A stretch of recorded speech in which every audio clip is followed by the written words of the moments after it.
ఏమున్నాయి? ముళ్ళు. ముళ్ళు దేని గుర్తు? పాపమునకు గుర్తు.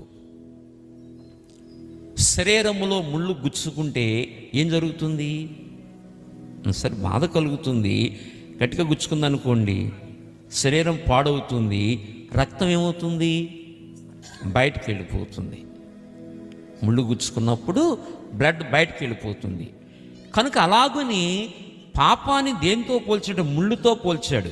ఎప్పుడైతే మనం జీవితాల్లో పాపము చేస్తామో, ఇదిగో ఈ జీవము లోపల నిలబడదు, పరిశుద్ధుడు నిలబడడు,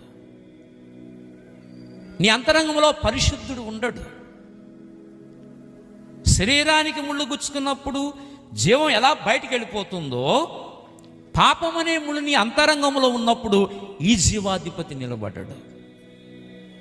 ఎందుకని? నేనెవరైనా పరిశుద్ధుడు.